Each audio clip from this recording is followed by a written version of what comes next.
Brian Little. Japan.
Brian Little. Japan.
Ryan Little. Japan.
Ryan Little. Japan.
No! First one? First one? Oh, no! Come on! Come on! No, no, no, no, it's still alive! It's still alive! No! Oh, God! Come here. Eat. He went up in the...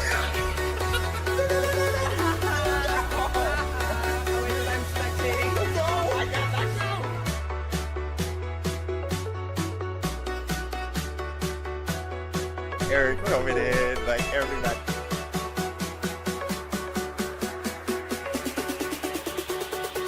Light him up. Jack it up. Oh! Oh my God! Oh my God! Shiny! Shiny! Shiny! Shiny! Shiny! Shiny! We have to get Merlin. We have to get Merlin.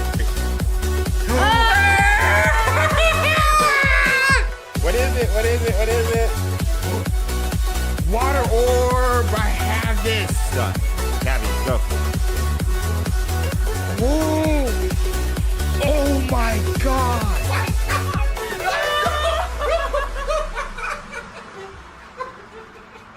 You know what the stakes are for this. What? I see for the couch? Our marriage. Microphone check. Mic check. Mic check, mic check. Check 212. What Mic you're check. gonna do when we're back alive, hopefully. Oh, the mic is immediately checked. Whoa. We did it. That was fast. You guys are... Good job, guys. You guys are on one. We all work together on this one.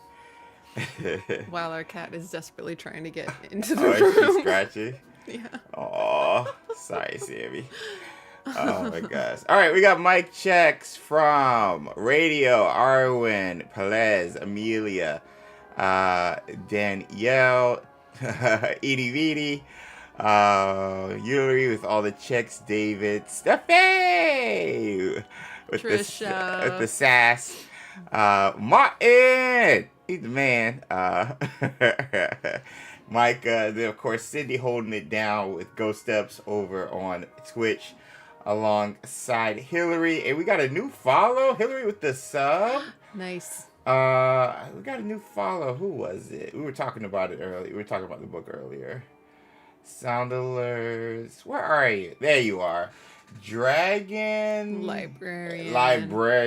Nice. I love it. I love both of those things. And so, welcome to Patrona Squad. Thank you for the sub over on Twitch. Appreciate you. I got the music going. But yo, it's your boy James. And I'm Sue. And we are expecting to go for you guys the latest and greatest in Wizarding World, Hogwarts Legacy, audiobooks, TV series, theme parks, merch, Harry Potter content. And today's Wizarding Wednesday, where we come together every Wednesday live to talk all things Harry Potter. And thank you guys for being here. We're going to have some fun. I heard there's a couple of stuff that dropped this week, so we got a heavy hitter when it comes to content. One being the Audible books. Raise your hand if you listen to those. She hasn't listened to it yet. I was actually. Hey, I listened to it. Oh yeah, in here, here. yeah. I was listening to it in the car today when I went to go pick up the kids and stuff for school and everything. So, yeah, it's good. It's good. I was surprised how good it was, honestly. Poll is live on those two things here. Oh, thank you. Cindy killing it with the polls, per usual. Arwen with the yes, sir. Eeny Meeny with the V's. Oh, who is that? Metatron. We got Yo's. Nick and Angie. Let's go. And who is it? The Paper Dragon 22 with the hello. Alongside S. Browning with the greetings. Let's go. But yeah, we're going to talk all about that. They had the preview event yesterday. No, Monday. I got my days backwards. Preview event Monday. Hey, we got a hype train incoming. Yay. Thank you, Dragon Librarian. Thank you, guys. Twitch holding it down. But yeah, they had the preview event Monday, hosted by Potter Collector himself, Peter, and I forgot the other lady's name. She was on the quiz show. And then, of course, it released yesterday, and now we're going to talk about it today. But not only did the audiobooks release yesterday, Chandler Wood's last day at Avalanche Software, being the community manager for Hogwarts Legacy, also was his last day. That was yesterday as well. So we're going to talk a little bit about that as well. Green hearts in the chat. Shout out to Chandler. With Cindy! With the 1,000 Cindy! Oh, 1,000 biddies and Lightstar. What's up, Anita?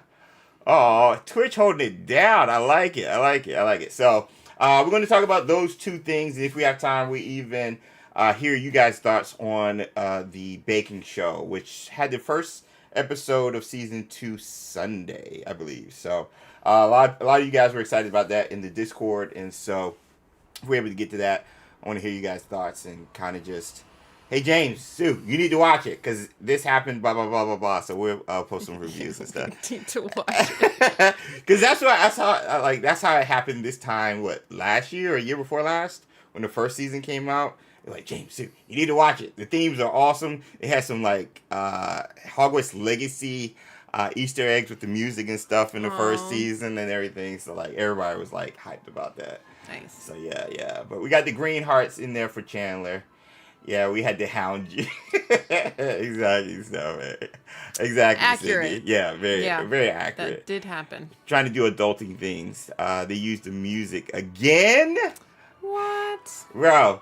Like, I'm telling you guys, Hogwarts Legacy is going to take over everything. And thank you guys again for the hype train over on Twitch. You got that going on. So, yeah. But out of these two things, what are you most excited about talking about? The baking show or the Audible book, yeah. Or Chandler leaving. 3. Because I think there's more to it with that. I mean, not so much him leaving. We'll go over his statement and stuff. But, like, not so much ramifications, but, like, how that could affect the game overall. How about we do a sandwich? Because I feel like talking about the audiobooks is going to be fun, and talking about the baking show is going to be fun.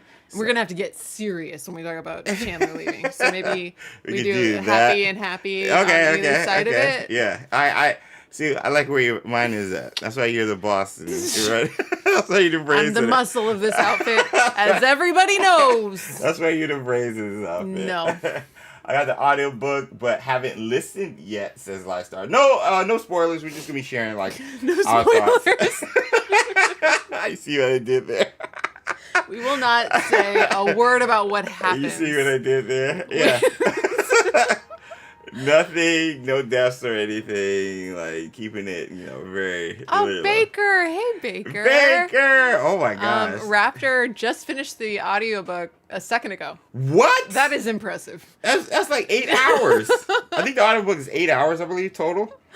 Well, that's not. If you just had it just going, then okay. And Mario on Twitch said he loves a good sad sandwich. So that's we like it too. We're a big fan. Yeah. I'm a big fan. Sandwich as a whole, like you have me at sandwich. Dang, that's impressive. Like, well, are you in the future? And the reason I ask this is because people in Australia obviously were able to get their hands on it early, and so it released by a region or. Raptor started whatever. Yesterday. Oh, okay. Need to sneeze. Wait, is yesterday technically yesterday for them? Like when we start getting into the time zones, I need to. Is yesterday still yesterday? Yeah. Because in the southern hemisphere. Because are you in tomorrow? We talk to everybody across the world, people. This is a global production. You have to understand that. I feel like these are valuable questions. These are valid questions. Yes, they are. Okay, don't do that. Don't do that. Don't do it. They are good, buddy. Raptor said, "I'm in Florida." Okay, 86. We're gonna cut that segment out that I asked. I'm gonna cut that segment out. This did not happen on the street. He's literally on the same coast as we are. Oh my gosh. Oh my gosh. David said, I already listened to it yesterday too, but I'm also U.S. Eastern Time. How are y'all flying through this? How are y'all doing 8 hours? That's crazy. There's been so many more than 8 hours since yesterday. I mean, yeah. It's been 24 hours. Like, a little over 24 hours, technically, since it was released. Yeah. So. Plenty of time. Plenty of time. Somebody could have listened to it twice by now, maybe. Yeah. You know? Gosh, yeah. Just take the day off. Yeah. From everything. Everything. Your normal day and day. Stop what you're doing. David said, I got up earlier yesterday and I have no life. I feel like you have your life figured out. You have your priorities set. You have your priorities in line. Phantom you know said, what you want and you make sure you get it. Phantom said, I just come in. Is Merlin the answer for the poll? Yes, it is always the answer. Oh my gosh. Raptor said, I started on my way to work and just finished while at work. Nice. Hey, nice. Zachary, welcome to the stream. Martin began listening to the audiobook this morning on his way to work, and later I decided to walk home so I could keep listening for a while longer.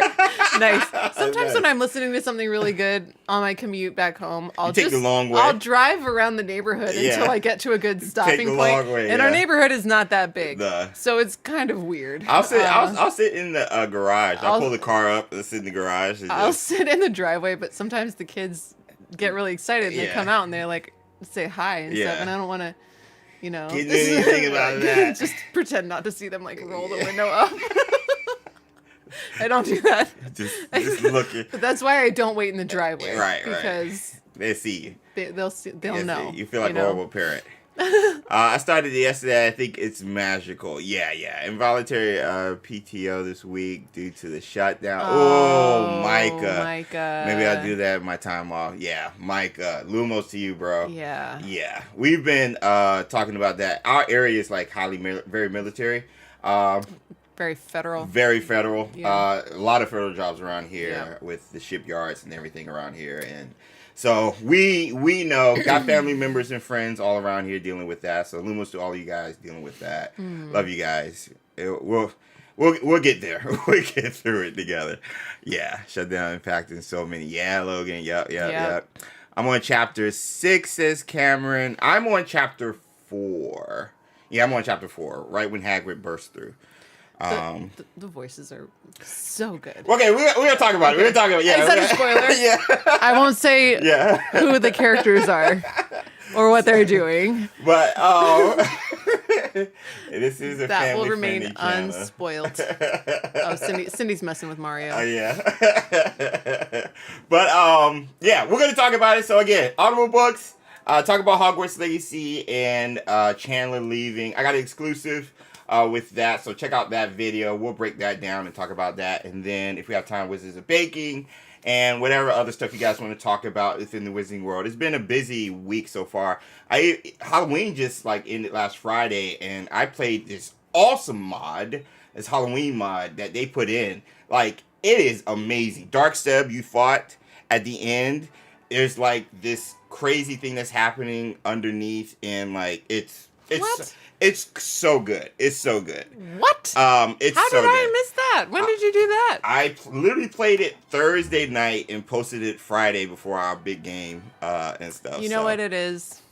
I took YouTube off my phone. I disabled it. You did? So you're not getting my notifications? I was doom scrolling. I had to take every social media off my phone Yeah. so that I would just stop doom scrolling. Yeah. But I'm just not seeing. Yeah. I'm not seeing your notifications. I'm so She's sorry. mad at me. I'm so sorry. Yeah. Oh, I saw that. Eeny meeny Mario. Mario, did you see it? There's rumors Harry Potter's coming to Fortnite. I believe they said something about like Chapter 7, whatever that means. Ooh. And man, it's gonna be everywhere. Bro, I am telling you, starting with these Audible books yesterday, we're gonna go a full year of just nothing but Harry Potter leading into Hogwarts Legacy. Cause the Fortnite thing, there was a rumor. No, there wasn't a rumor. There was a job posting for TT, who makes the Lego video games. They're working on a big IP right now. And I'm like, I'm going to make a video. They better do Harry Potter, and they better do it based off the TV show. They can do the first year and just have it released like that instead of like the normal video game adaptations of a movie or a TV show. Just do a Lego Harry Potter based off of the TV show. Then we get the TV show in 2027, all the stuff leading into that. Goodness. And then Hogwarts Legacy after that. And whatever else we're going to get. Like, there's going to be so much Harry Potter stuff coming up, bro. But yeah. Yeah, I keep hearing that it's still, I keep hearing that as well. About I don't Harry know Potter. how it's going to work, but I'm excited. Yeah, that's the thing, because, like, Fortnite has guns. So, like, are they going to... Because I know didn't they change the weapons for, like, Avatar? Like, I know they didn't all use guns and stuff, or did they? I can't remember. Mario knows, Eeny Meeny knows. They play Fortnite all the time, so... I need you guys, like, thoughts on that one. We can talk about that later on. But yeah, I'm excited about that. Cat Owl signed up on Audible for the 99 cents off for 3 months. Yeah, And you can choose a free audiobook each month. I do that. That's what I do. I do the free trial, and then when it ends, I get off Audible. And so I'm just going to wait for the free trial to become available for me again before I... For sure. Hey! Dial-on. Happy Wednesday. You're going to have to text you from now on the video show. Yeah, James. Why haven't you been doing that the whole time, James? Wait, why are you yelling at me? POI-wise, on the map, they could do so much with iconic Wizarding World locations. Oh, Ooh. that would be fun. They have some mythic weapons, but I'm curious to see. They have the events, Strictly Magic, to take away guns for the game modes. Yeah. That's going to be interesting. Martin said they had lightsabers for Star Wars. That's what I thought. And Neeny Meeny Mo said Fortnite adds mythics sometimes. Yeah, that's what Mario was just talking about. Oh, that's what you were just saying? Yeah. Okay. So you can get like special stuff. They gotta have the Elder Wand in it. I do the same thing with Audible. Yo, it's bro. That's the way to do it. You have any updates on Hogwarts Legacy 2? Brawley, bro, good to see you. Nothing on Hogwarts Legacy 2 outside of the job listings and the new role being job available for community manager. And it's for Hogwarts Legacy 2. We know Eric Martin, marketing manager, had posted it, and we talked about it last week because Lynette PhD DM'd me on LinkedIn saying I should apply for community manager for Avalanche Software at Hogwarts Legacy and stuff. And two other people had hit me up saying I should do it as well. So that's how I heard about the whole job posting for community manager, but I assumed they were going to add another one because the game is going to be big, and they're working on an MMO. So I figured they needed like 2 community managers, one for Hogwarts Legacy, one for the MMO. Not knowing it was to replace Chandler and all this other stuff. So outside of that, in regards to Hogwarts Legacy 2, haven't heard much at all. And I've been keeping my ear to the ground for real, trying to get what we can. I know Game Rants and a couple of other publishers are posting about Hogwarts Legacy 2 being an MMO. Hogwarts Legacy 2 is going to be multiplayer. Hogwarts Legacy 2, and they're all, I'm sorry, they're all idiots because they see a job posting from Avalanche Software from WB, not knowing the context that back in March or whatever it was, April, Avalanche Software said we're going to be working on multiple games. And me being obsessed with Avalanche and Hogwarts Legacy as much as I am, I already know the game director for the other game that they're working on. So all these companies are, like, publishers are seeing these job postings as like it's associated with Hogwarts Legacy 2 because they made Hogwarts Legacy. It's Avalanche Software. And they don't know, again, not doing the research that you would think from $1 million company that, hey, maybe they're working on a different game. So that's all I have in regards to Hogwarts Legacy 2 and stuff outside of rumors and what I hope to see from it. So, and I have a hot take. I really want to talk about this hot take because I don't think you guys would like it. What? Yeah, I have a hot take. Well, really quick. Tim is here. Hi, Tim. Hey! And multiple people are saying, you should do it. And then David said, no pressure for me either way, James. You do you. Thank you, Dave. And Sarah says hi. Hey, what's up, Sarah? Happy Wednesday. And so does Veridicus Mind. Hey. Britter said, I ignore all other Hogleg 2 news. I know I'll get the real stuff here. Thanks, Britter. Let's go.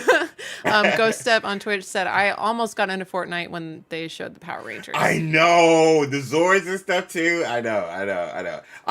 I got to get my training up so I can play with the friggin' nerds and stuff, man. Like, I know they do it every Friday, Fortnite Fridays with the crew and stuff, so. All right, when are we doing your hot take? Are we doing that now? Or are we going to do the topics that we were supposed to talk about? Or are we going to start with your hot take? Do we want the hot take first, everybody? I need a fire emote if you want that hot take. Britter already I need a fire emote. As usual, Britter is way ahead of us. And the vibe is right on point. You know what I mean? I need the headphone emote if we're going right into Audible. Good night, Christian. See you, Christian. All right, we've got a lot of fires from Gabe, Yuri, Cloud Roth, Veridicus, Logan, Becky, Trisha, David, Rita. Hey, Rita. Hey, Rita. Hey, Rita didn't say hi to everybody. Martin said, hot take while it's still hot. All right. True. That's a great point. Ghost Step gave us some fire on Twitch. All right. What's the hot take? And this might not be for, like, a hot for you guys, but gaming in general, this word is like chalkboard. Screeching chalkboard to the ears. Xbox? Yeah. That was well done. Thank you. That was well done. So we didn't get a DLC for Hogwarts Legacy. And I thought, like, once you were done with the game, it really didn't have any, like, replay value. And I'm seeing a lot of these newer games that are released specifically this year, Assassin's Creed Shadows specifically, with a huge roadmap in regards to extra content, extra features being added, all of those things. Even Kingdom Come Deliverance 2 having content and stuff. I think the best game last year, Indiana Jones and the Great Circle, got the DLC at the beginning of the year and came on PS5. And, like, all the games that came out in 2003, like Hogwarts Legacy and even Spider-Man 2, for whatever reason, they didn't have any extra content afterwards. And, like, you can play the games and replay it if you want, but there's nothing pulling you back in. And even with the mods they have right now, that's not for everybody. And so, it was something Andy Reload said a year ago that came back up today. And if you don't know, Andy is like a heavy Assassin's Creed content creator. and he said microtransactions. I think Hogwarts Legacy 2 either needs to have microtransactions or a paid DLC moving forward. And here's why. Going back to Assassin's Creed Shadows, the game director talked about this balance between microtransactions and extra content. And he said, we offer it, but it's not needed to complete the game. And it's not. A lot of the microtransactions are for extra gear, new gear, even like resources you'll need in the game. And you can pay for it if you want. He said because of those microtransactions, they've been able to pay and get these free updates, these new DLCs, these new maps, these new content and stuff for free because people are deciding to use microtransactions. And I'm like, okay, you hear microtransactions, that's a bad word. But at the same time, how is that different from a paid DLC that you would have years later because they're developing it? And so I'm thinking, like, if we can get some sort of microtransactions that would add to the game and add to the longevity while waiting for a DLC, I think that would be pretty cool. Imagine microtransactions for like a goated type gear or a goated type wand or a mount or whatever else they want to add into the game until you get that new map and that new quest, that 10, 15 hours of stuff that you could use, and you don't have to pay for it because other people are paying for it. I haven't paid for any microtransactions in Assassin's Creed Shadows. They usually give me a lot of stuff for free. But I have access to the DLC because other players who want to spend money in the game have allowed me to play this DLC and other expansions in Assassin's Creed Shadows and even Kingdom Come for free. Because there's players who want to spend money, i.e. Fortnite and any of these other multiplayer games. And I'm just thinking, I'm like, it's so quiet with Hogwarts Legacy right now. If we had something along those lines, if we had the DLC, which was supposed to come out, we'd be fine. But if we had something like that, where we can put money in if you want and could do some fun stuff and even change the game a little bit while waiting for this huge expansion that would come with the DLC, I think that would keep the game rolling, that would keep the devs engaged with us, and that would allow us to have an excuse to go back to this game. Because right now, not a lot of people are playing it. They aren't. We still have one of the highest retentions for a single-player game that came out like 2 or 3 years ago. If you compare it to any other game, Hogwarts Legacy is like at the very top that came out in 2023. Yes. But can you imagine how big it was if we had extra content? And so I think, because Andy put it out there like a year or two ago, I think he was onto something. I think it could be beneficial. What do you think? What do you think? So, what does the chat people, say? people in the comments are saying, as much as they hate microtransactions, that might work, or like they could live with it as long as it's optional. That's kind of the vibe. Yeah. Ooh, Perez! Patronus Squad for 31 months. Celebrating Patronus Squad. What did he say? I wouldn't mind microtransactions if the story is fire. I mean, yeah. Gabe doesn't like it. Micah said the mods didn't take off like I thought they would. Okay, so what you were saying made me feel like, well, you're just kind of like paying for mods that are free if you can play on your PC. You know what I mean? Like, but it would be for everybody. I know, but I was just trying to picture what would I pay for. Like, if I was willing to pay for microtransactions with them, which I never am. But what would I pay for? It would have to be like outfits that you can't otherwise get. Like the troll lady with the coolest sweater ever. The Kelpie robe, which came with the collector's edition. Yeah. It would have to be for stuff like that because the wand doesn't have any impact on gameplay or like extra gear slots. Maybe just like it would have to be something like that. Like just because you're so overpowered by the middle of the game that you don't really need anything to make you more effective. So I'm just trying to think. I don't have like a strong reaction to that. I think what you're saying makes a lot of sense, and that would help money come in more steadily, and that would get us out of live service. I think because also because I want to read the comments. Also, you have to remember WB Games, at least before they get sold to another company, their whole thing about that. Their whole thing was consistent revenue, which is why they were pushing live service always on mobile games, because they want consistent revenue. And this also so it's like the best of both worlds, but for a player, it's optional. You don't have to. But as a business and as a game, also as a player, like, we get content if you want to pay for it, and we get free content later on with the DLC because of the paid microtransaction stuff. And again, WB has content going, finances steady stream of revenue. Brawley said, I just want to stand on my broom in Aura Farm.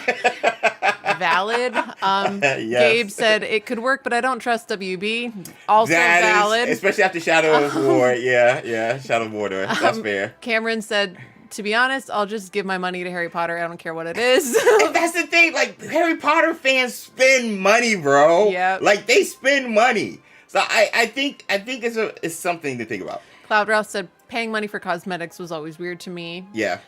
That's fair, but isn't like a lot of money spent on cosmetic stuff just across any games? Fortnite, we were just talking about that.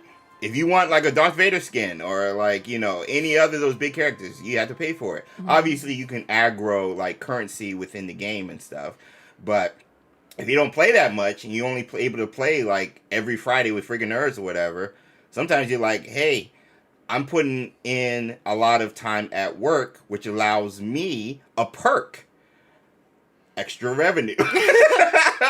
I'm an adult. Yes. I can decide where to spend my extra $3.99. Exactly. And so, outside of grinding and playing the game a lot for hours, you might be one of those people who has who's grinding in the real world and has the extra benefit of getting it as well. So. Verticus said, how is that different from paid DLC? KCD2 model is the ideal model for additional content. And it's not different at all. It's not different at all. The only difference is the people who are, let's say I don't spend money in the game, but Sue does. Sue spending money in the game allows me to get the extra content, the DLC eventually, for free. I want to. She wants to pay money. Yeah. She wants to spend money. I don't. But we both benefit because we're able to get the DLC because of people like her. We're able to get the DLC for free, at least off of the Assassin's Creed model, for example. And I know Ubisoft. I know. I'm a Ubisoft partner. I know with Ubisoft. I know this is a bad word, but. Again, Andy brought this up a year or two ago, and this popped back up recently, and I'm just looking at all these games that are getting extra DLCs, extra content, and I'm just like, we should have had something like that, and I'm thinking just future references moving forward. It might be something that would benefit the business and the game overall. Logan said he would pay for like a spell or pay for a side quest pack or something like that. Yeah. Dan Burt, hey, said that paywalls would ruin single player content if they came out with a multiplayer and had a monthly subscription to play with friends. Yeah. They would like that. And I think that's the whole battle pass system, for example, like if we're going to reference that, I think that's going to be something they utilize in the MMO mostly. But in single player, like, they don't have to if they're going to have a multiplayer type game.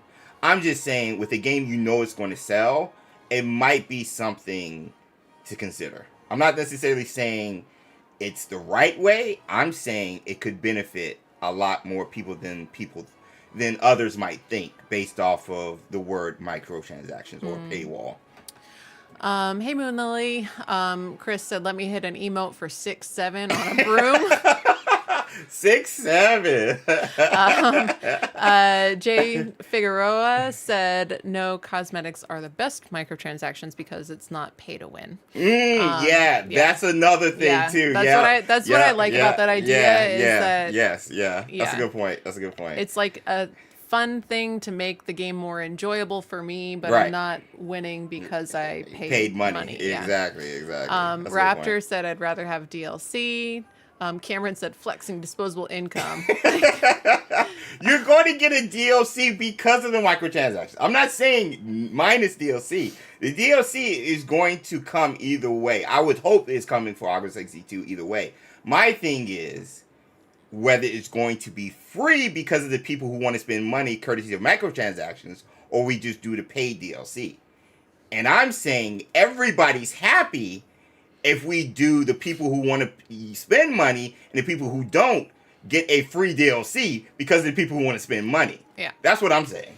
Raleigh said they might change the way you gain items and make you grind to make spells stronger and could be tied to microtransactions. Yeah, so that's the whole worry right there. Paying instead of grinding. Because then they make it harder for no reason, just so it'll encourage you to spend money. That is always the biggest negative. The worst. Yeah, that is always the biggest negative. Yeah.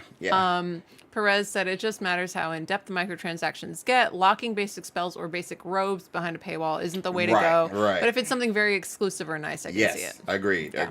Agreed. Dan Britt said AK should have been pay per use. Yo, what if the cabbages? Bro. What if you had to buy cabbages? Bro. AK? Oh, you could buy more slots for potions or something. Yeah. Maybe. Because mods allow you to do it. That's the weird thing is that for mods, mods you can do all of it for free. You don't have to pay anything. You just do the mods. But mods are only on PC, so it doesn't apply to everybody. So if they had microtransactions for like cosmetic stuff, would that mean that they probably would not also have mods on console? Probably. Because you could just mod around it and then you wouldn't have to buy anything. Yeah, but you can't do it on console. So I would think just knowing Avalanche software, they would make it where it's fair for everybody. Yeah. And so, whatever the fairest route is concerning those, like cosmetics, for example, knowing mods exist, I think at least they might like hold up to release the mod for the game until like after a while. Instead of while you have the cosmetic microtransactions early or something. I don't know. Oh.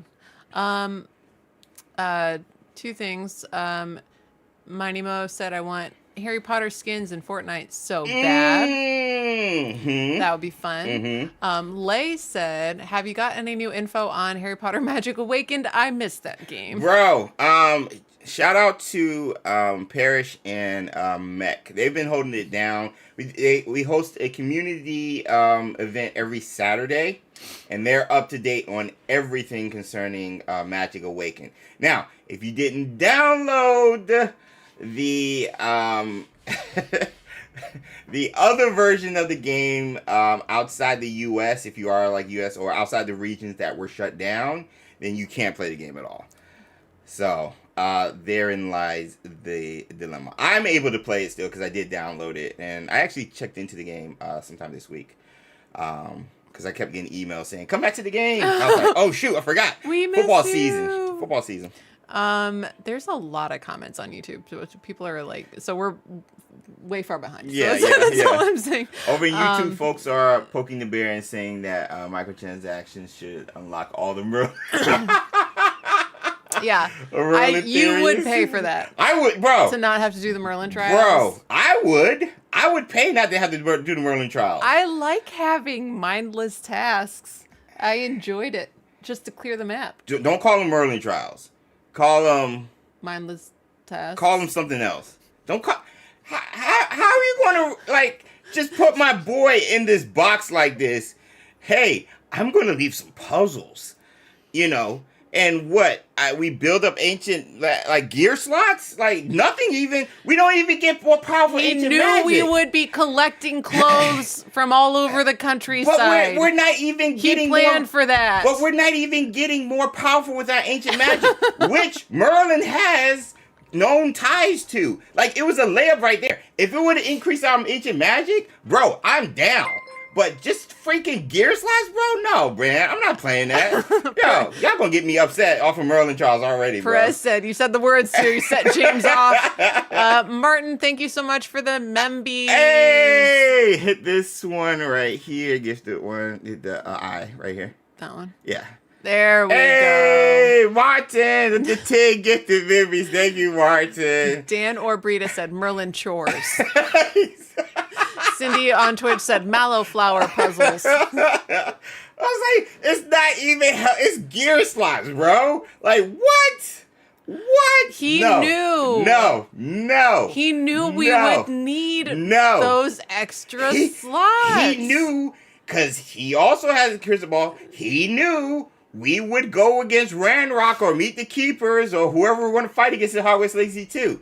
So no, instead of building up our ancient magic and any knowledge that he has, that he can pass down, no, we're going to increase your pockets. Just give me Hagrid's coat and I'm good, bro. Like, what are we talking about here?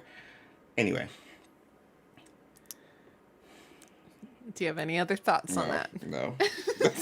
That's a lie. All right, that's why I didn't do it, bro. That's why I didn't do the Merlin trials at all. I went through the game with the 25 that you start off with, or 20, 15, whatever it is. However many to complete that challenge. Moonlily said they should add special or legendary items locked behind the Merlin trials. At least make completing them worthwhile. Yeah, thank you. Thank you. Dan said clothes you can sell for basically nothing. Micah said Merlin trials equals exercises in frustration. Veriticus said pay for more Merlin trials. That's what I'm talking about. Oh, I want more. Okay, now y'all are just capping. I call cap in the chat, bro. I'm calling cap. Nope, I'm calling cap. I'm calling it. I have a question. Uh-huh. Now that it's almost 5:30. Oh my gosh. Should we get to one of the topics that we planned to talk about today? Yeah. Wait, how is an hour gone by? How is that possible? Well, we started talking at like 4:45, so it's really only 45 minutes. Yeah. Yeah. How are we talking about Do we this want to for talk about anything else about the hot take? Ghost Step said one thing's for sure, it was a hot take. I know spending money is always a hot take, so like I preference it there. Yeah. I assume though also there's an audience like us who would spend money on anything Harry Potter. And so there might be that balance there as well. I mean, sometimes like it like has to hit the right level of like, ooh, I kind of want that. And, yeah. oh, it's only 99 cents. Right, you know what I right. mean? Like, which I understand is the entire point of microtransactions. Like, I get it. But, like, I think everybody has their, like, threshold of, like, Yeah. I don't care enough. But Yeah. For the right thing, I would pay a little bit of money. Most of us here in the chat, especially the OGs, played Wizards Unite. And we spent money on that game. Yeah. So I'm just saying. I spent money on Wizards Unite. Yeah, and I've been spending money on Pokemon Go for almost 10 years. Next year. You have. Next year is going to be 10 years. So I'm just saying. I can't believe it's 10 years for Pokemon Go. But anyway, yeah. Let's get into let's get into the planned topics. Oh my God, Sydney clipped they say the word, bro. Becky said a hot take that kept serving. Pow, pow, pow, Moon Lily said, I mean, the surprise rants are fun. It's Cindio. That's all it was. It's Cindio here. It's Cindio there. Merlin Charles. Cindio there. Oh my gosh. Let's get some yo's in the chat. Let's talk about the Audible book. Philosopher's Stone's released yesterday. And I want to hear you guys' thoughts. And I'll share mine. Again, I'm only in chapter 4 right now. No spoilers, James. But man, like I got the gist of it, like from the first chapter. Because there's a lot more narration in the first chapter because it's all about, Vernon and having this weird day. Vernon had a weird day. And so, don't tell them who Vernon is. Yeah. It's a surprise. He's a good friend. He's a good friend. Out the way. He's a character. Yeah. That's all you need to know. Yeah, we grew up back in the 90s. Micah said, "Is Snape a bad guy?" Is he? I don't know. I haven't met him yet. He's coming? Dragon Librarian has a major spoiler over on Twitch. Spoiler. Harry is a wizard. He's a wizard. He's a wizard. He's a wizard. All right, we got Yo's in the chat. Sue. Let's go. Let's go to the latest and greatest. Ooh. And I'll see you guys on the other side. We're James. And I'm Sue. And we are XpectoGO bring you guys the latest and greatest. The latest and greatest. The latest and greatest. The latest and greatest. The latest and greatest. Ryan Little.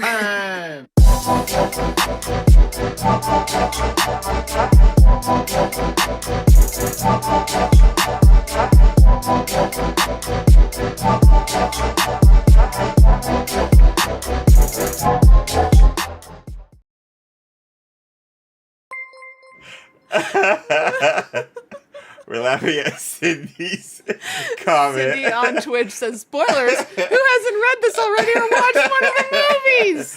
You never know, Cindy. It only came out 25 or more years ago. Oh my god. You never want to beat someone to a really big surprise. Never. You know. Never. You don't want to do that to anyone. Hey, Larry. Hey, Larry White, what's good?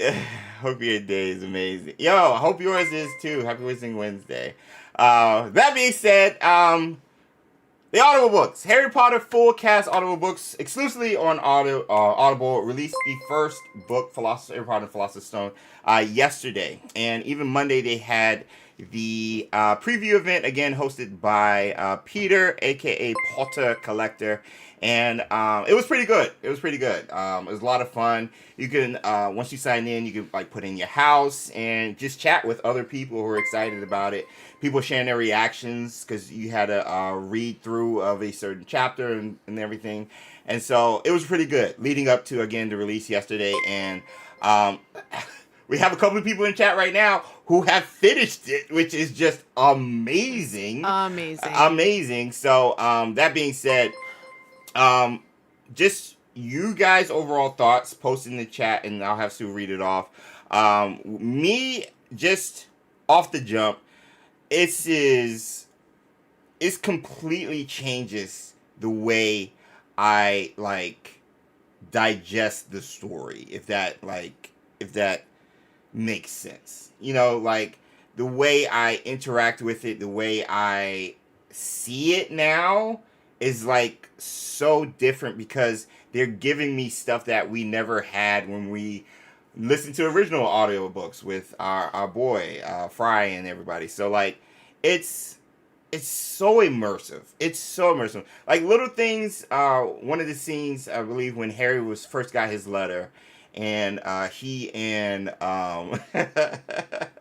they were fighting to listen in on what Uncle Vernon and then we're talking about in the kitchen.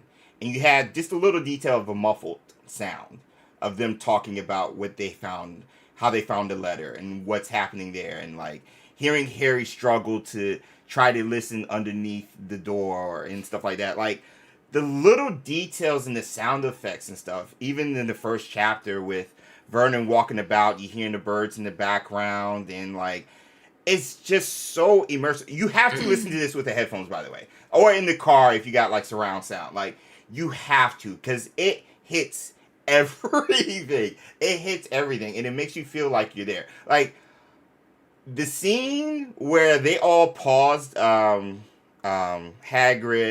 Minerva, and Albus, when they had like that long pause, looking at Harry before they dropped him off. And then the music kicks in. And you hear like some breathing, the sighs and stuff. Like, it got emotional. Like, once you get later into the books, oh my gosh. I like, think that some of it's going to be really spooky it's too. Going to like be Forbidden scary. Forest it's with going the to be headphones so on. Scary. It's going to be so scary. But it's also going to be so emotional. Because, like, you're reliving it in such a new way now. Like, it's going to be the same thing with the Harry Potter series. It feels like the old like radio stories where it's a play but you're only hearing it, but there's sound effects and everything. And I feel like It's probably really good. It's good for people who love to read and who already love audiobooks. Right. But I feel like this is another kind of gateway thing Yeah. that will reach out to people who aren't maybe huge readers or huge audiobook listeners. For sure. Because you're That's me. you're a That's visual me. person, That's you're me. a movie and TV person. Yeah. You don't really listen to audiobooks. You're not huge into reading. But I think you're Comic gonna, books. You're gonna But you're gonna love this. Yeah, I'm loving this already. Because it's like listening to a movie. Yeah, like, the only thing that's missing is the visual part. Yeah. And like I love that because that's what I love about movies, the sounds, the music, the like just the how the character says a phrase but like expresses it with their voice. Like all of those things. Yeah, like Fry could like change his voice differently and like his Dumbledore and everything, like you loved it, but at the same time, having a full cast dedicated for each character on top of having a narrator like kind of guide you into each of these scenes and stuff, like bro, this was so masterfully done, and I'm only in chapter 4, so bro. I've only listened to like 5 minutes of it because I came in here before the stream and James had it playing. Yeah. One thing that I really liked, which I haven't gotten in any audiobooks that I've listened to, is things happening at the same time. The narrator is saying like somebody gasped and you're hearing the person gasp at the time that the narrator is saying it, like over top of each other. Yeah. And usually in audiobooks, it's all sequential. And just hearing someone say he gasped, like, and then you move on. Yeah. Like you don't, like the voice actor doesn't necessarily actually gasp. Yeah. Because we just said that it happened. Yeah. You know what I mean? So I really liked hearing things happen while the narrator is talking about what's happening. Because books are very descriptive with the words. They have to be because they're painting the picture. And so that picture is being painted with like a 3D brush right now. Because like you say the gasp, but also hearing it at the same time as if like you're bringing it to life and stuff. Like it's so crazy how immersive this thing is. So crazy. And so like and again the music, like the opening credits, the opening credit, I think it's like a minute or so. My gosh, that Jake was fire. That Jake was fire. I can't play it because we're gonna get banned. Not banned, but the video's gonna get taken down. But like, what does everybody say? Because we can keep talking. Like, it's so good. Mr. Meownandez started giggling when they sing the Hogwarts song. Oh, I haven't gotten there yet. Steph said, if I was an English teacher, this would be the semester coursework. Compare and contrast audio versions of the HP series for a thesis. Yeah. Perez said, hearing the Dementors or the Tale of the Deathly Hallows is going to hit different. Arwen loves the immersion. The ambient sounds and the voice acting are great, but what's up with the heavy breathing between the dialogue lines? Sarah listens to regular audiobooks over and over and over and over, and is on Deathly Hallows right now. When I find an audiobook that I like, I just listen to it like forever. She does. So she does. I'm right there with you, Sarah.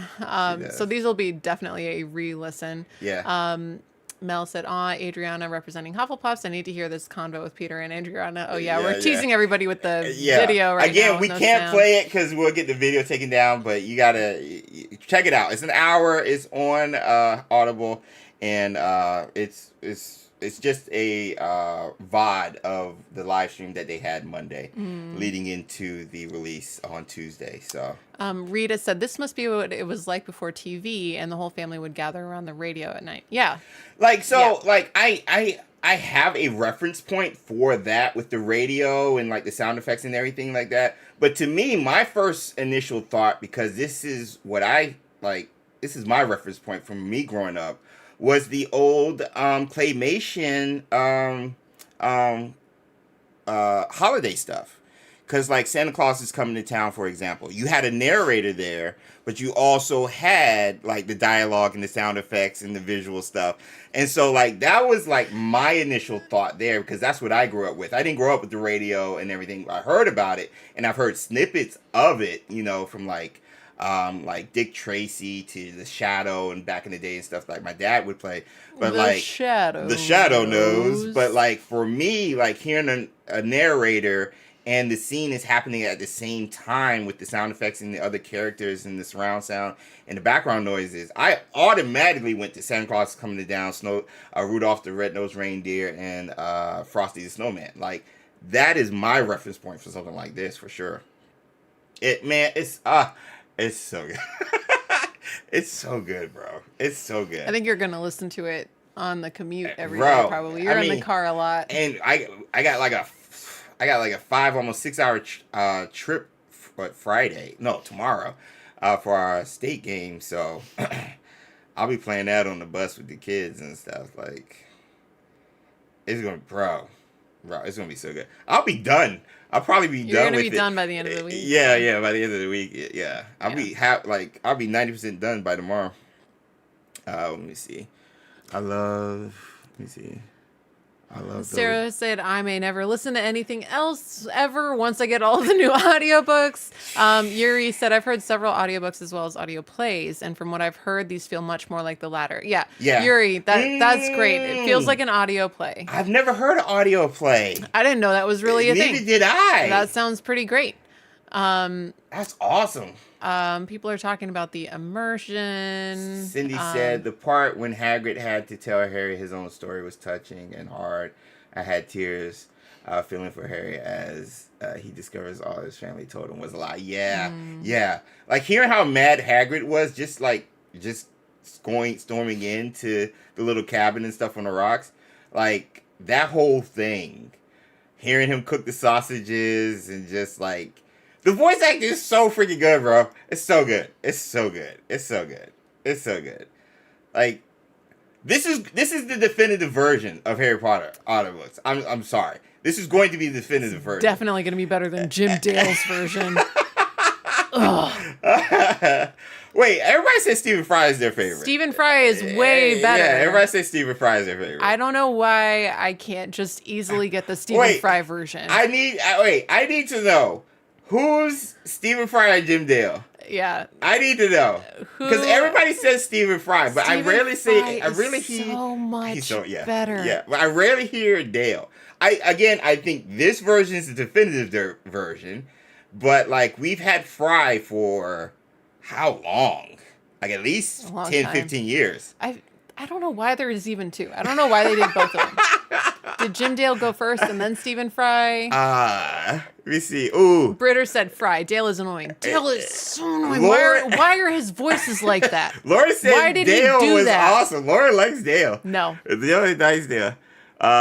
Disagree. Fry, Dale the nicest critter. Majika said Fry. Why is this even a question? It's Zachary, not. It's really not. Zachary says Dale. We got some Dale peoples in the chat. No. We got some Dale peoples in the chat. Yeah, I think Jim Dale did the U.S. version. I'm like, I don't need a whole different actor to hear the word study instead of revise. I can understand. Oh, yeah. I can figure out from context what they mean by the word revise. Bro, but leave it to Harry Potter to, like, milk it and get more money for it. Like, let's just be honest. Let's be honest. My goodness. Cindy said this is my first Audible, so, like with the PS5, once again, this IP has dragged me into new things. There you go. Yuri said, I never heard them in English. Jan Meng for me. Interesting. What? Interesting. Whoa. You know what? I actually have it. I have it in Italian. You do? Yes, I have the first one in Italian. I have only listened to it a little bit, but I just wanted to hear it. And I think it was like a free download or something like that. Interesting. They do have them in a lot of different languages. Yeah. I forgot. I mean, same with the covers. Like, the publishing, there's so many different covers were based on where they published it. Mm-hmm. Oh, interesting. The Japanese version. I'm Just Me says, I have all the books with Dale, only have the first book with Fry. Okay. Mel said, I had no option other than listen to Dale, so I can't compare. Oh, no. You gotta do Fry. Okay. You gotta do Fry. For a little while, I had some of them with Fry and some of them with Dale, and it was a harsh transition going back and forth. But right now, all of the ones that I have are Jim Dale.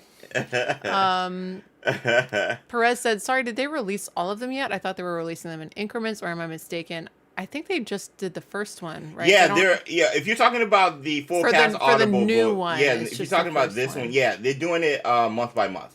So Philosopher's Stone this month, November, Chamber of Secrets, December, so forth and so on through May, I believe is the last one for Deathly Hallows. Steph A waited for the Fry version to be available on Audible. That's what I should have done. Smart. Lay said, "Are they only available on Audible?" Yes, they're Audible exclusive. Oh yeah, because if you look, the video that's playing, it says Harry Potter Audible, so Yeah. it looks like it's Audible only. It's not like on Spotify or any other thing or something. Like Audible's like, I'm getting my bang for my buck on this one. You can tell they helped like with the production and everything. They even have like, if you go on Amazon today and look at Audible, instead of like the normal logo to the right, it's a lightning bolt now. Like they put out. Bye, Becky. See ya, Becky. Rita Skeeter herself. They put out, who is it? Yeah, new Harry Potter Audible book launches on Audible with bosses targeting billions of listening hours. That's their target. This came out yesterday. Billions. You know, a million is closer to somebody said like a million is closer to what, one than it is to a billion or something like that. I can't remember if somebody said that, or was it a trillion? I can't remember, but that's a lofty number. I'll just say that. Yuri said, I used to fall asleep to them playing in my CD player, not Japanese, but Dutch. I must have played them until they were scratched to bits. That's awesome. Sarah said, I have both and definitely prefer Dale, and I can favor them and still give side-eye at some of the funny voices. Just like friends can have friends say that was dumb and still be friends. Yeah. You know what? Yeah. That makes sense. Yeah. No, and again, He's very good except for the silly voices. No judgment here if you prefer Dale and stuff. I just wanted to see who did. It's my hot take. Yeah, that's very too. strongly prefer Stephen Fry. Yeah, that's my strongly. strong opinion. Very strong. But it is just an opinion. Nick and Angie said, how many credits does it take for one book? It's usually just one credit. Yeah, it's usually one just credit per book. Yeah. Like I got the free trial yesterday, and I got to use one credit to get the book today, and that's for 1 month. So Denebla has never owned an audiobook in her life. If you sign up for free trials on Audible, you get one free book a month, and so that's how I've gotten almost all of my audiobooks. There are a few that I've actually bought, but when you like stop your free trial, you don't lose the book. Right. You It's still have it. Because it's with Amazon, especially since it's linked with the Amazon, like your information is not gone. James, do you have a link for viewing the preview event? Ooh, yeah, I can do that. I'll put that in both chats. Larry said, has anyone been playing Legacy lately? I have. I started another new account. I played it Thursday, and I played it this weekend as well. I'm Just Me had already used my credit, so I had to buy it for $15. $15 is really not a lot for an audiobook. They tend to be really expensive for some reason. Well, I know why, but they tend to be expensive. So $15 is pretty good. All right, there's the link. I'll pin it at the top on YouTube. There's a link for the preview event that we have playing right now, if you guys want to check that out in a later convenience.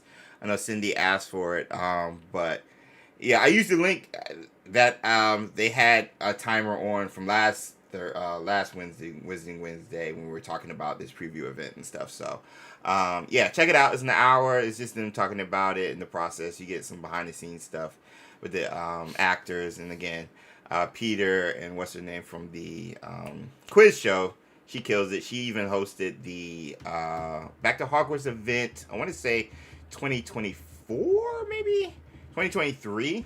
And so, yeah, she's a mainstay in the Potterverse for sure.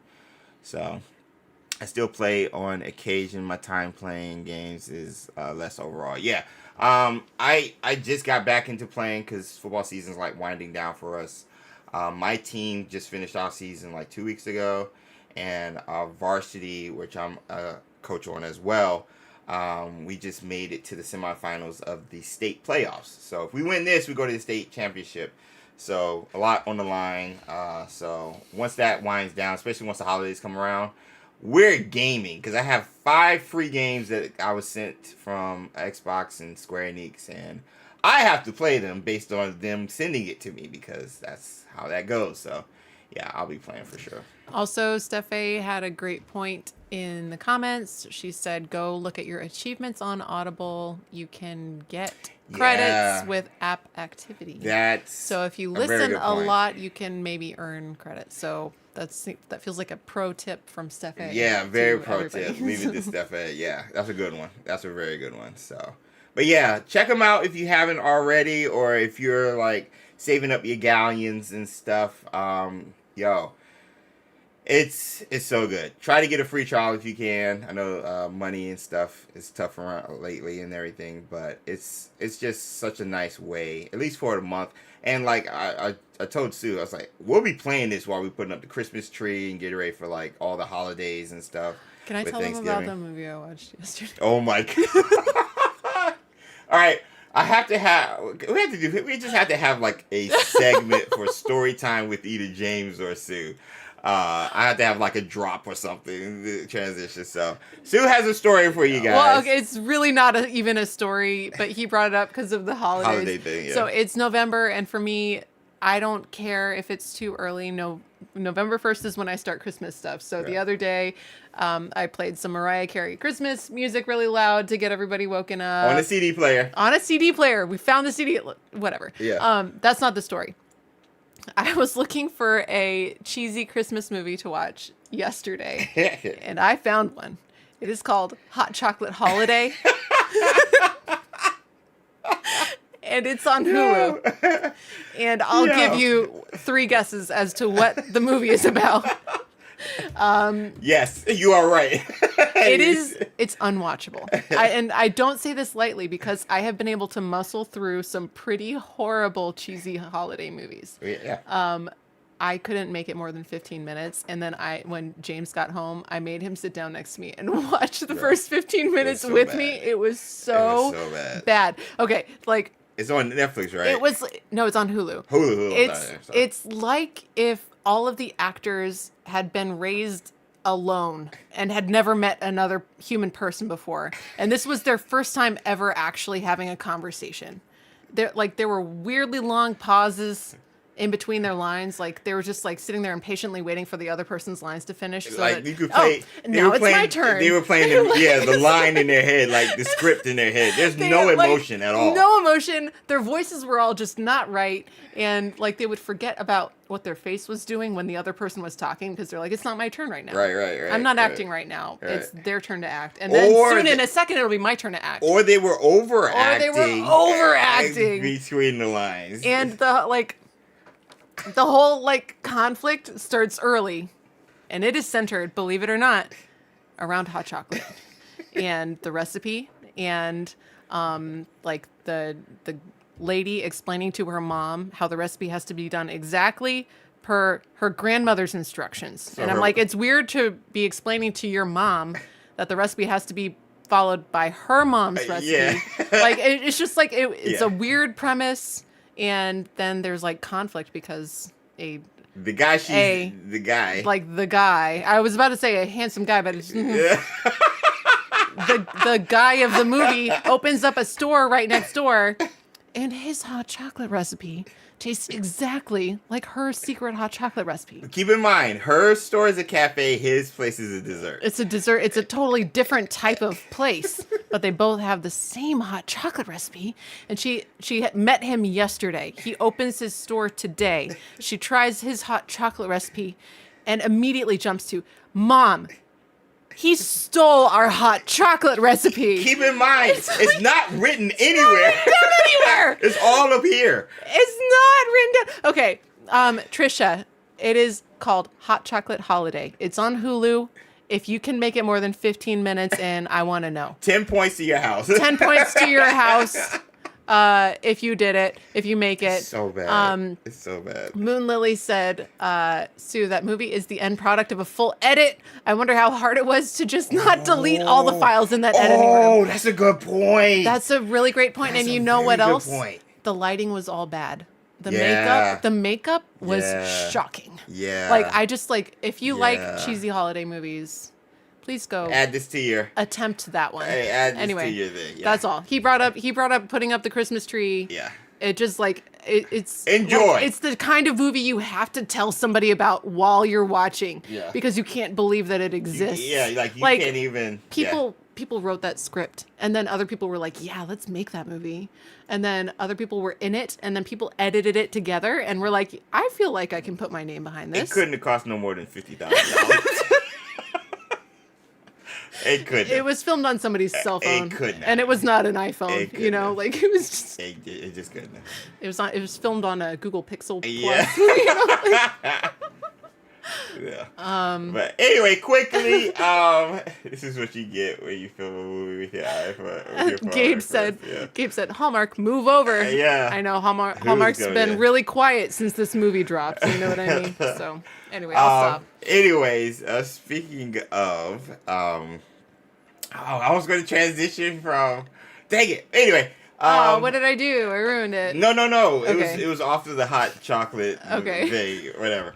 Let's get some yos in the chat. We're gonna remember Chandler and kind of just talk about, read through his statement for all you Hogwarts Legacy fans who might not have known or might not have seen the video. We're gonna break down his departure from Avalanche Software and Hogwarts Legacy, why, and my thoughts moving forward, the future of the game and everything. So let's get yos in the chat.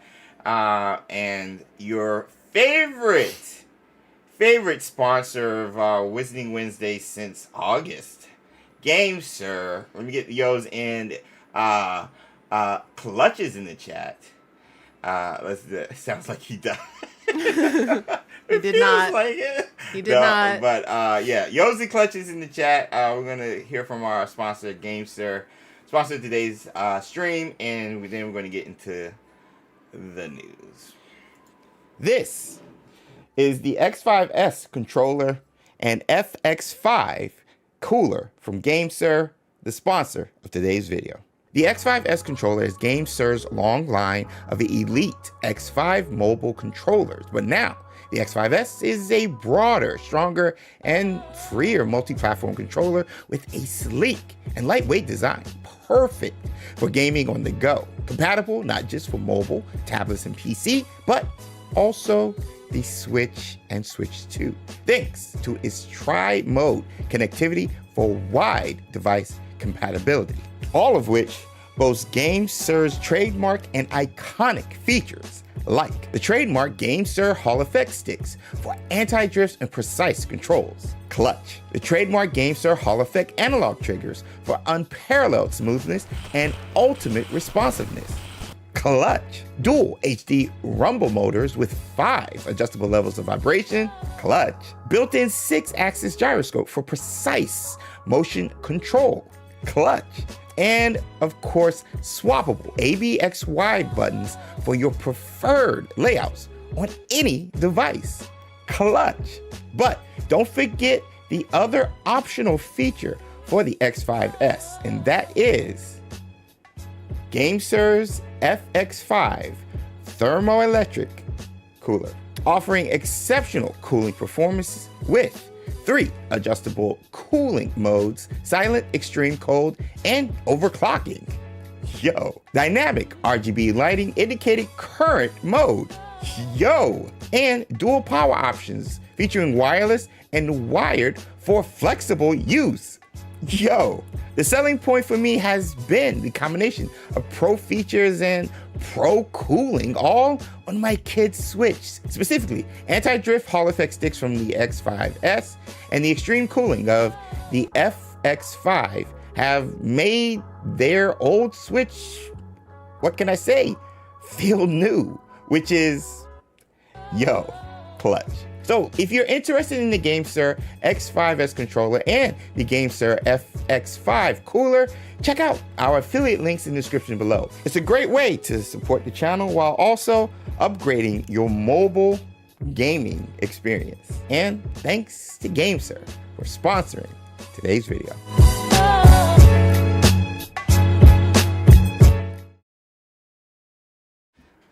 Microphone check. And again, thank you to let me go big screen. Thank you to the sponsor, GameSir. This is the cooler and controller. We've had a lot of games like that are at least 3 hours long, and all the kids and coaches like, yo, what is that? And I'll be playing like my Xbox Game Pass or cloud gaming with this thing, and it's been clutch. It's been good. So definitely check it out, especially with the holidays coming up and everything. Excuse me. I have the link on the short, so check out the shorts tab on our channel, and I have the Amazon link and the website link. The Amazon link is my affiliate link, and then the website link I think is also affiliate link. No extra cost to you guys. It just throws a little bit my way and everything if you guys are interested. So yeah, pretty cool. Alongside with their other stuff, they got some cool stuff. And I got 2 other controllers. One of them right here. I can never pronounce it, but they reached out and sent me a GameCube looking wireless controller, but it's for the Switch, and it's pretty clutch. So I haven't opened it yet. I haven't done a review on it, but I'm excited to review this eventually. So yeah, man. Should you be saying clutch, not check? Yeah, I mean, that's fair. But anyway, real quick, if you guys didn't know, Chandler Wood, community manager, Avalanche Software for Hogwarts Legacy, our voice and the voice of Hogwarts Legacy has left Avalanche Software. His last day was yesterday because he's getting married, and he and his fiance are moving to NY to New York to continue their lives together. And Chandler is from Utah. So I know he talked about it being a transition and stuff. I follow Chandler on Instagram. We can kind of like follow each other, my personal account and XpectoGO. And it's just kind of cool, like just seeing him. Like he used to post a lot with Eric and like the crew at Avalanche, and now it's like nothing but his wife and his fiance. His fiance and everything. And so it's just so cute. And one of the things he talked about in his official statement that for whatever reason he sent to us, which was pretty cool. I don't know. I'm assuming he sent to everybody else, but I don't know. But anyway, he made a post. So you read it. The whole thing? Yeah. Just kind of read through it. Okay. So he said, hi, it's Chandler Wood here. Some of you may know me, many may not. But I wanted to tell this wonderful community goodbye. I'm stepping away from Avalanche for my next magical adventure. Q Ignatius, off on another adventure, are we? He does such a good job at that. Like, oh my gosh. 4 years feels like forever, yet it goes by so quickly. It feels like I blinked and lost count of the memories, the late nights, and the sheer wonderful chaos we navigated together. When I first walked into Avalanche, Hogwarts Legacy was simply a promise. We were still figuring out how to tell the world about this massive, impossible thing we were making. We hadn't done the state of play, the deep dive gameplay showcases, the insane world tour of hands-on previews. Getting to help shape that story has been a most meaningful and exhausting privilege. But at least Deke thinks I should be proud of all the potions I brewed. And since then, we've launched a cultural moment, a bestseller across every platform on which the game was released. Facts. We kept it going with updates, but let's be real, you kept it alive. You shared your stories, your ridiculous screenshots, your theories, Dark Poppy, Merlin obsessions, the poor tasty fate of Mr. George Osric, Jump. Yes. That was huge. You turned a game into a vibrant beating heart that keeps thumping to this day, and all of my work was simply a conversation in concert with all of you. 4 years. Man, the stories I could tell. I'll never forget that sudden biblical monsoon that absolutely drenched me, Eric, Andrew, and Josh while we were trying to film at Universal, or the mad genius of building the room of requirement set by somehow managing to merge a giant LED wall with real tangible props and Andrew's giant stressed out face on a video call projected right onto it, which was a sight to behold. Andrew Corum, if you guys don't know, Andrew Corum. Flying to LA for a day, immediately flying to London for a few more as part of our hands-on tour. I'm pretty sure I only passed out on the flight home, but the adrenaline was worth it. And yeah, sneaking away during the most insane week of my life, launch week, to get a tattoo of the ancient magic flame with EQ. Don't judge, it was an essential business task. We are not judging. Oh, and how can I forget sneaking Andrew Corum appearances and references into nearly everything we did. Yes. Thanks for putting up with our nonsense, Andrew, you're a saint. These are just a few of the loud, eventful highlights from the last 4 years. The quiet moments, though, getting to meet so many of you, whether it was those of you who visited our studio in person, a quick chat online, a chance encounter in the wild, or just reading your reactions to a big announcement, I will always be grateful for this community. Without your energy, none of this would have existed the way it did. Revelio. Love has a funny way of completely altering the course of your life. In a couple of weeks, I'm getting married and I'm packing up my life to move to New York.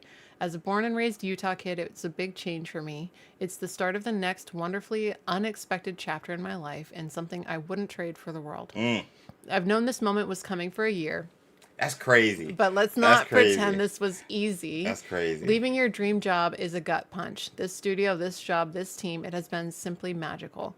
Avalanche deserves a community manager who can be here in the Salt Lake studio every single day. Yeah. And both you and the team deserve that closeness, that immediacy, that constant real-time heartbeat. Yeah. I can't be that person from 2,000 miles away.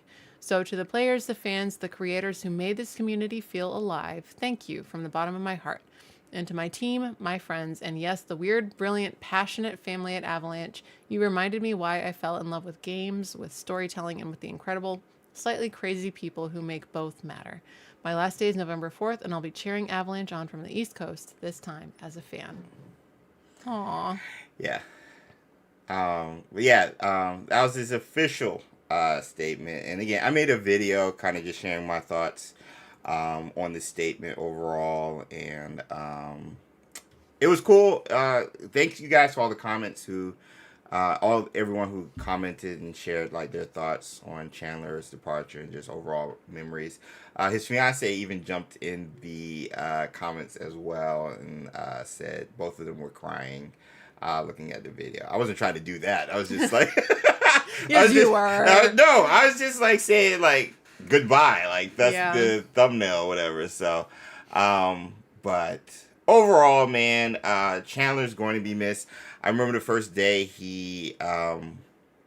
they announced he was working at Avalanche Software, like his very first day. It's like, I think it's December 6th, 2021.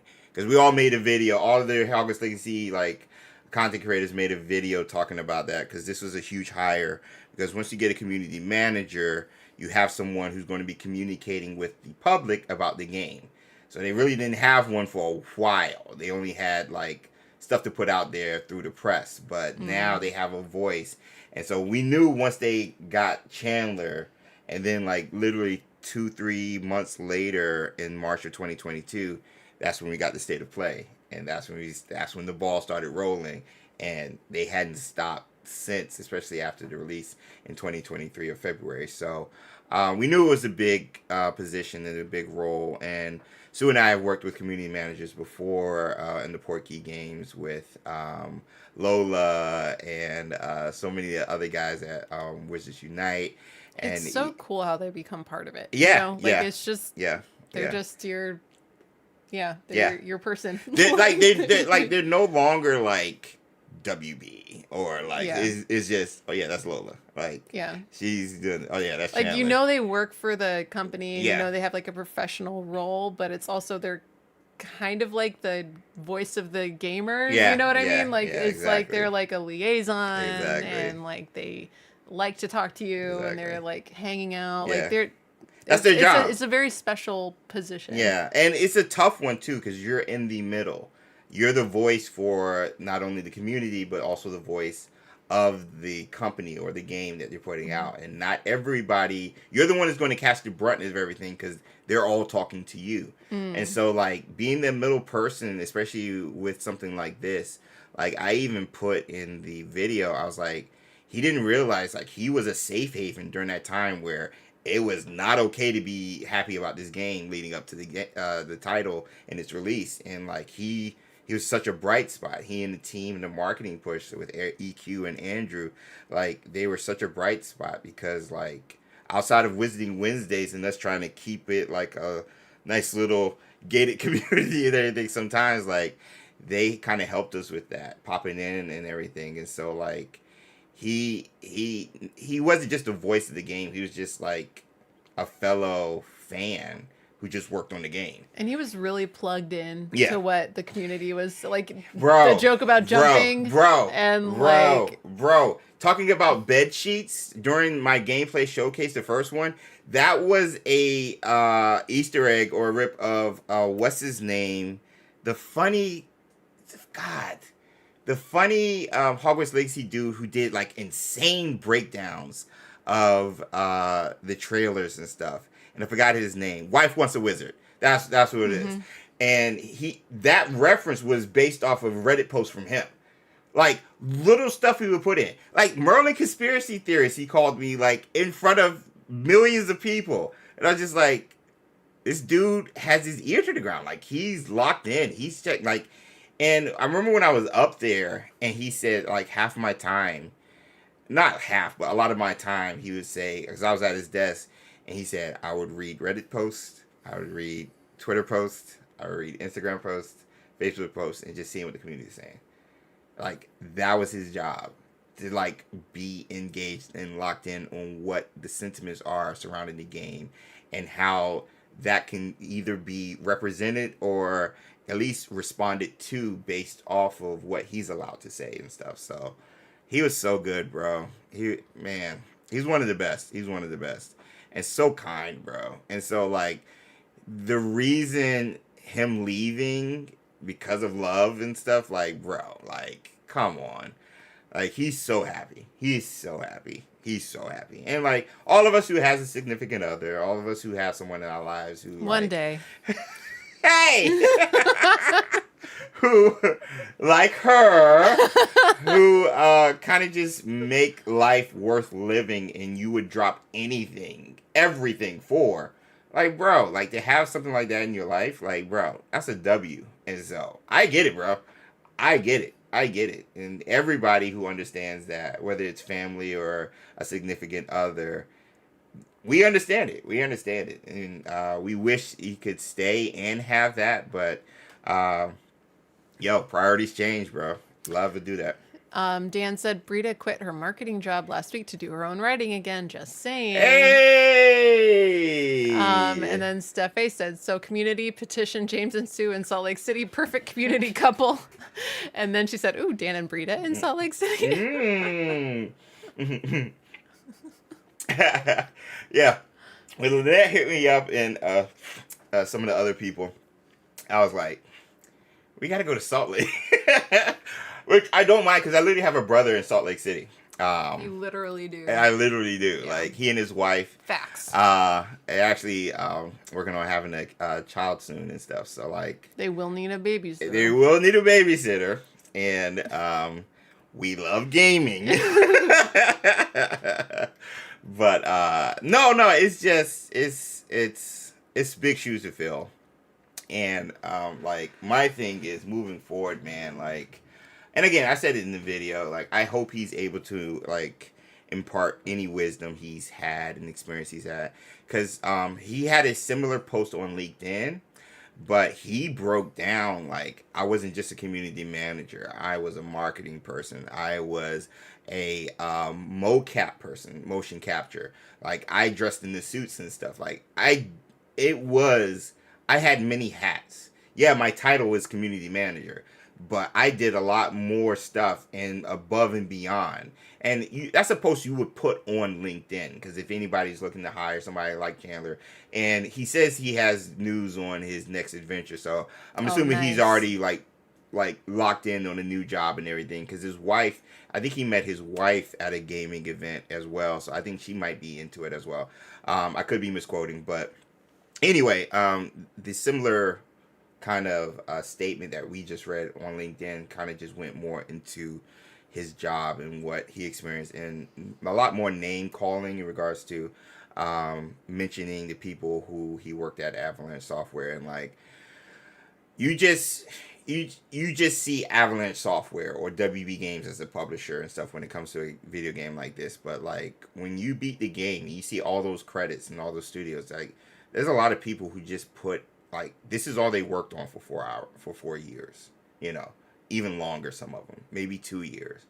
And for Chandler to come in 2 years before its official release and kind of just be that voice, be that presence, be at all the Back to Hogwarts events, be at all the announcements, put together the trailers, traveling. Like he was just such a calm presence. You wouldn't even known he was tired. You wouldn't even known he was like just exhausted doing so many things and wearing so many hats. And it's because he really loved it.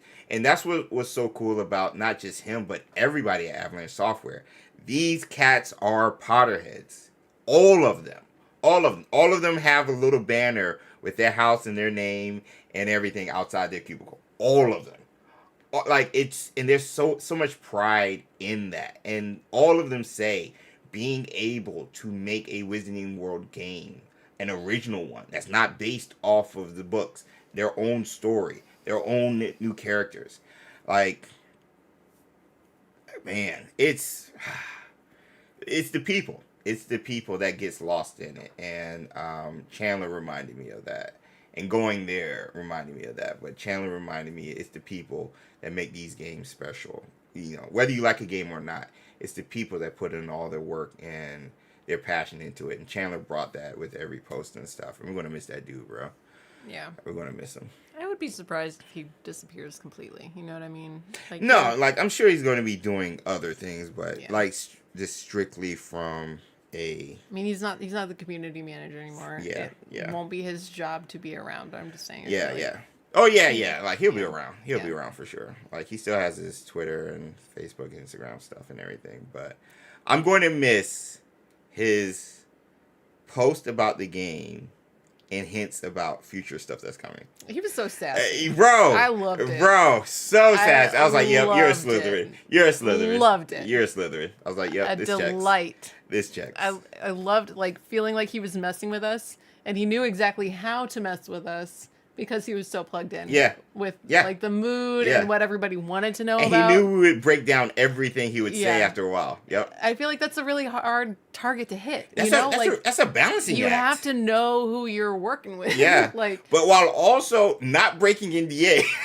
while not breaking NDA. Yeah. And, like, I feel like it would be so easy to do that wrong. Yeah. Because if you don't read the room correctly, then you're just gonna make everybody mad, and not the fun kind of mad. True. Oh no, I'm gonna get fired kind of mad, you know. So like, he did such a good job. He did a good job. He did. I'm excited for him. Yeah. Evil Poppy is now canon. I mean, he said it for sure. He said it. Galactic Dragon. That's not wrong. His fiance commented on your video. The proposal is on her YouTube channel. Very lovely. Yeah. I saw that. I live in Salt Lake. Wait. Dan said Brita would move to Salt Lake, but he's not so sure. And so Stephanie's trying to talk about it. She said she loves Salt Lake. Yo, Salt Lake City is awesome. I've been there 2 or 3 times now. Once for the wedding, for the showcase, and I believe another time. It might have been 2. But Salt Lake City is awesome. Like, it's awesome. It's awesome. I was surprised.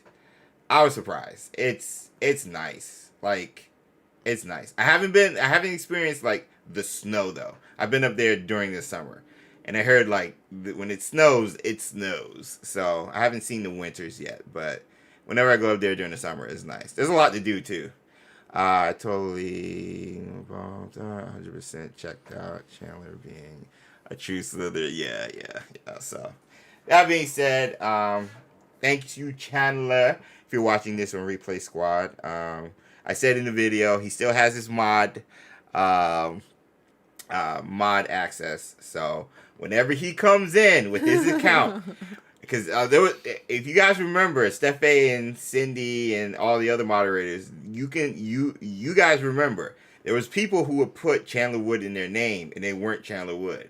So we made sure when Chandler was actually Chandler, I was like, the way to identify this is Chandler, I'm going to put a mod on him. So the real Chandler has the little I didn't wrench know beside people that. would pretend to be him. After a while, people They probably were pretending. tricked me every time.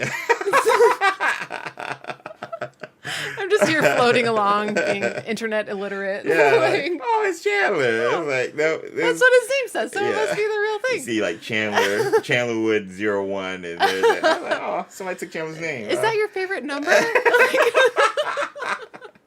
But yeah, he still has his thing, and I know he'll pop up in and out whenever he's hanging out. Cindy said, and other names like Chatler. Yeah, That's yeah, hilarious. versions of it. Yep, Oh yep. my gosh. Cindy remembers. With the real Chandler, please stand up. Well, eventually, especially once the sequel starts like getting buzz and everything. It was always weird seeing him in our chats because like then we just.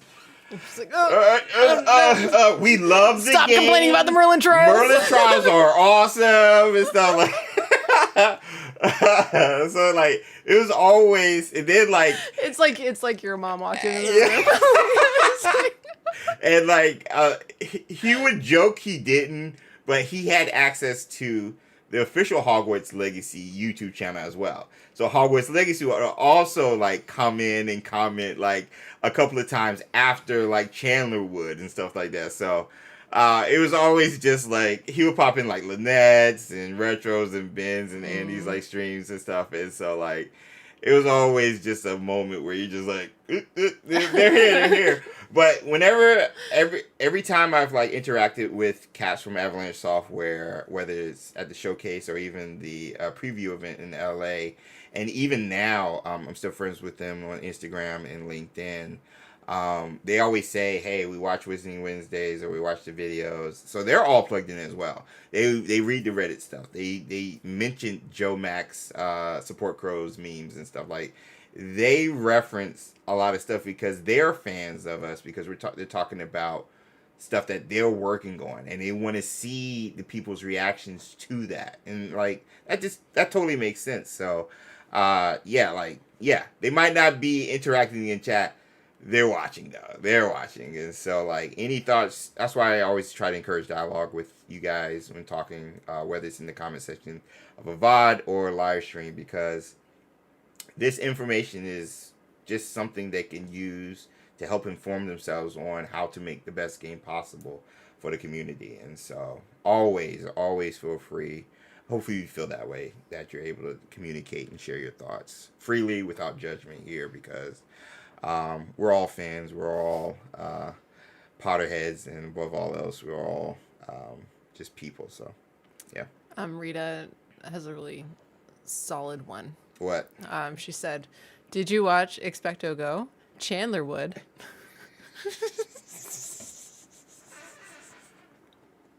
Rita, you hop in and out, and you just come in.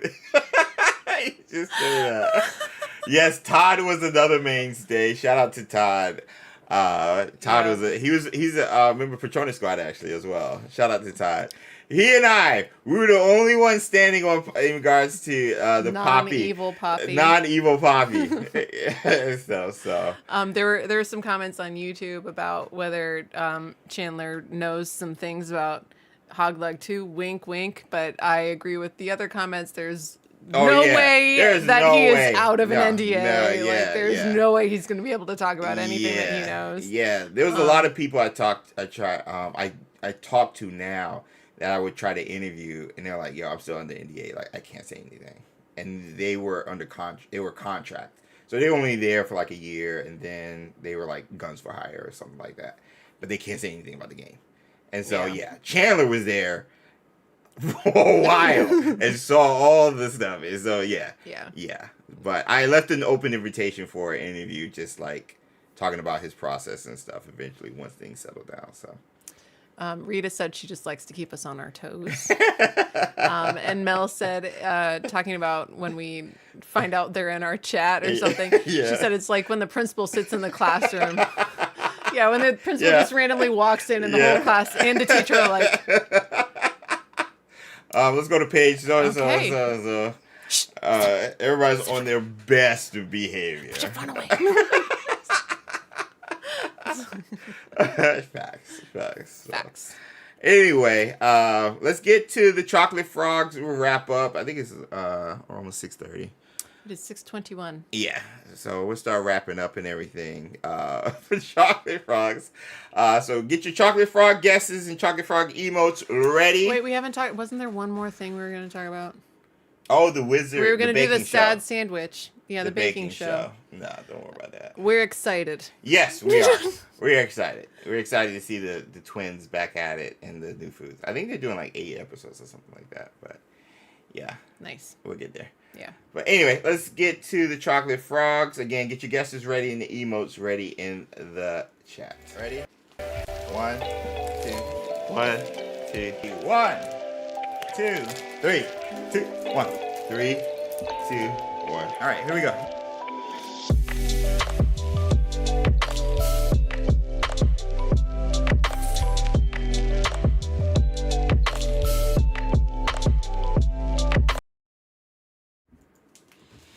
Alrighty, dighty. We just got a new batch. Shout out to Five Below. That is now my main spot to get chocolate frogs. Party City has gone under, so I can't get them from there. There's more Party Cities than Five Below, so I feel like I had to travel more to find a Five Below. It's just crazy to keep this thing going. We've been doing this for over 5 years now. Opening chocolate frogs at the end of Wizarding Wednesdays is crazy. So many chocolate frogs. So many. Our kids lurk outside the door because they know at the end there will be some chocolate frogs up for grabs. Eat, so they come in and they casually just like, hey, how's it going? And like, here's the chocolate frog. I know what you're here for. We know what you're here. Let me see. Anita says Salazar and Merlin, all Slytherin right there. Nice. Five Below is my source for the butterbeer bars too. Yeah, they have everything. I just discovered them. Amelia says Sojakunda Sykes. Same. Mel said Helga and the Ginger Stud. So Helga and Old school. Oh my gosh, what's the Ginger Stud's name? Hengist of Woodcroft. Dodderidge and Whitethorn, said Micah. Birdie Bots and the Ginger Stud. No Birdie Bots, please. No Birdie Bots. David said Hufflepuff and Merlin. Ooh. He's going for an all James combo. Yeah, that has me written all over it. Who do you think? I know I want Merlin and Helga. I think we'll get... I feel like we'll get like Daisy Doddridge and like the first female minister of magic. Or like the Arithmancy lady. Yeah. The runes. Like the new runes gal. The new ones are throwing off our vibes because we used to get Hengist like 2 or 3 times a month. I don't know. Like maybe I'm just old and set in my ways. I don't get that excited about the new ones. No. I only get excited about a couple of the old ones. Yeah. But we spent more time with them though. Yeah, we're more familiar. Yeah. Have you ever had a double? Yes. Sometimes we've had double Merlins. We've had double Salazars. Oh my gosh, there was a batch. Shout out to John. We kept getting Merlin. Yeah, like there was a batch. Merlins. There was a batch he sent us that was just like all Merlins. And I was like, John rigged it or something. Like that was a crazy run. Everybody was like, it's getting suspicious now. Ooh, short description. I have a short description too. Oh no, please I'm very be nervous. good. Please it could be very good or very mid. I feel like it's going to be mid. All right. 3, 2, 1. Ah, doubles. A double. Ignatia. Double Ignatia. Hey, shout out to Chandler. He referenced her. That's, Ignatia Wildsmith. In honor of Chandler. Was a witch who created flu powder. Double Ignatias. Chandler went on his adventure. I mean, the hair is a choice. Yeah. But somebody called double. Somebody's like, have you ever got a double? I'm just me. And then boom, we got a double. And then DeCourcy said, speak of the double. I see what you did there, DeCourcy. They muted her with that update. I was like, I wish they kept her like normal. Like she was yapping. so loud. Yeah. She came out of You nowhere. said yapping. That is the right word. It is. Yeah. It is. Like they put in a patch to get rid of it. Micah said we should add the double Merlins to our stream intro. I thought. To the intro. It's only on the Chocolate Frogs one. Ooh, that's not a bad idea. Because I was thinking about switching up the intro too. I've been seeing a lot of like the big Twitch streamers like do like cinematic stuff for like their like big events like a Mafia-thon or like subathons and stuff like that. And I was like, ooh, I can get in my cinematic bag and like have me apparate from like football or somewhere to my desk and like get ready for the stream, get like some Chocolate Frogs, me working on my Pirouette or something. Like I can do something cinematic and change the intro. Me teaching you how to pirouette. Oh my gosh, no, we're not ending the stream on falsehoods, Sue. That's not how we're gonna do this. It's not a today. falsehood. I really do want to teach you. You want to, but you're not teaching me. Words and how they are referenced matter, madame. We're not doing that. We're not doing that. Oh my gosh. You just let me know. I will make myself available whenever you want me to teach you about that. Why would I want to, Sue? They know. No, don't do that. Don't throw them into it. You're trying. You're trying to end. No. I'm talking to you. We all know. Answer the question. Why would No. Micah said Sue could really help you improve your form, James. Yes, Cindy. Yes, right, Mario. Oh Mr. Meownendez said she taught him. I was there. That's right. You were there. I'm waiting for Rita to come in and co-sign on it. Show her a picture of the old wooden book that she's in. The old wooden book. Dictionary. Rita said Sue can show you the superhero landing, which, as even a child could tell you, is a very important part of every pirouette. So. Superhero? How does superhero landing mix with? Nope, not doing it. Not doing it. I'm not. We're not doing this. Galactic Red Dragon said she can help with the landing. We're not doing this. We're not doing this. You would start getting consistent 10 out of 10. So that's what DeCourcy said. Oh my gosh, DeCourcy! DeCourcy! What? Shots fired! Look. DeCourcy! Look, let's not make it a whole thing. You look. He said you would get consistent 10 out of 10s. Oh my god! You can lead a horse to water, Shots but you can't make them drink. When you he's ready to drink, all right, we're getting out of here. he'll tell us. No, we're not doing this. I have my cup right here. We're not doing this. We're not doing this. We love you guys. Thank you. Thank you for hanging out with us on another Wizarding Wednesday live stream. We always appreciate you being here, even though you don't think my pirouettes are good. We love you guys. Hope you... No. We hope you have an amazing rest of your week. Spread Lumos. Spread Lumos whenever you can, because you never know who needs it.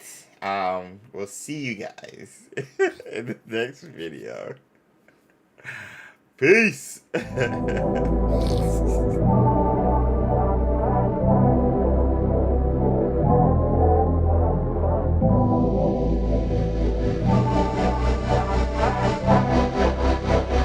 Ryan Little.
Brian Little. Japan.